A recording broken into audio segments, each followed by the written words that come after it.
SVSN Varma గారు అంటే చిన్న విషయం కాదు. ఏ పార్టీ సపోర్ట్ కూడా లేకుండా అసెంబ్లీ నియోజకవర్గం నుంచి, పిఠాపురం అసెంబ్లీ నియోజకవర్గం నుంచి పోటీ చేసి గెలిచే దొమ్మన్న వ్యక్తి అయినా. అది చాలామందికి తెలుసు.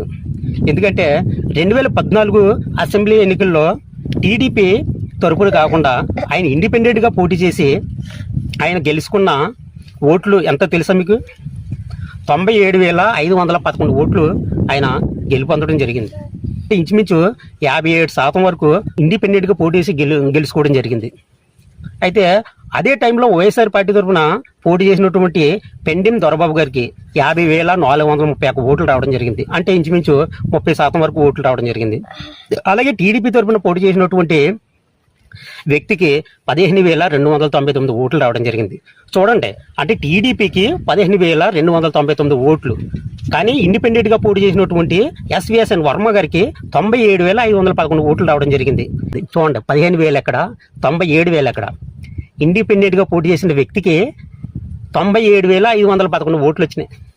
చూడండి మరి, అంటే అతని యొక్క దొమ్మ అక్కడ తెలుస్తుంది మనకి. 2014లో ఆయన ఇండిపెండెంట్గా పోటీ చేసినప్పుడు. అలాంటి వ్యక్తిని జనసేన పార్టీ, ఈ కూటమి ప్రభుత్వం చాలా తేలిగ్గా తీసుకోవడం జరుగుతుంది. ప్రస్తుతం వచ్చే ఎన్నికల్లో పిఠాపురం నియోజకవర్గం అన్నది చాలా ఆసక్తికరమైన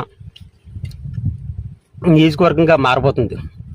కారణం ఏంటంటే, టీడీపీ టికెట్ ఇచ్చినా ఇవ్వకపోయినా ఎస్విఎస్ఎన్ వర్మ గారు ఇండిపెండెంట్గా పోటీ చేసి కూడా గెలిచే అవకాశం కూడా ఉంది. అక్కడ గెలిచినా గెలవకపోయినా అతను ఇప్పుడు ఉన్నటువంటి పరిస్థితులు కనుక అప్పటికీ ఉంటే ఆయన ఇండిపెండెంట్గా పోటీ చేసే అవకాశం ఉంది. 2019లో ఏ విధంగా టీడీపీ తరఫున పోటీ చేసినటువంటి ఎస్విఎస్ఎన్ వర్మ గారికి ఎన్ని ఓట్లు వచ్చినాయి, వైఎస్ఆర్ పార్టీకి ఎన్ని వచ్చినాయి, ఒకసారి మనం జనసేనకి ఎన్ని వచ్చినాయి అని మనం చూస్తే కనుక పెండెం దొరబాబు గారికి మొత్తం మీద 44% ఓట్లు రావడం జరిగింది.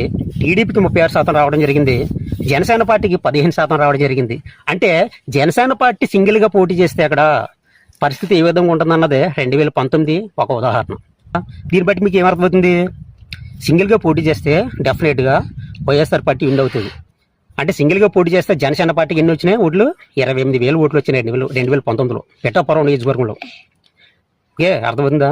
అంటే ఎస్విఎస్ఎన్ వర్మ గారు 2014లో ఇండిపెండెంట్గా పోటీ చేస్తే ఎన్ని ఓట్లు వచ్చి ఇంచుమించు 97,000 ఓట్లు రావడం జరిగింది ఎస్విఎస్ఎన్ వర్మ గారికి. అలాంటి వ్యక్తిని ఈరోజు పిఠాపురంలో జనసేన పార్టీ చాలా తక్కువ అంచనా వేస్తుంది. ఓకే ఫ్రెండ్స్, ఒకసారి మీరు ఆలోచించుకోండి ఏంటన్నది. ఫ్యూచర్లో పిఠాపురం నియోజకవర్గం ఈ విధంగా ఉంటుంది 2029లో మీరు చూస్తారు. ఓకే ఫ్రెండ్స్, జై భీమ్, జై భారత్.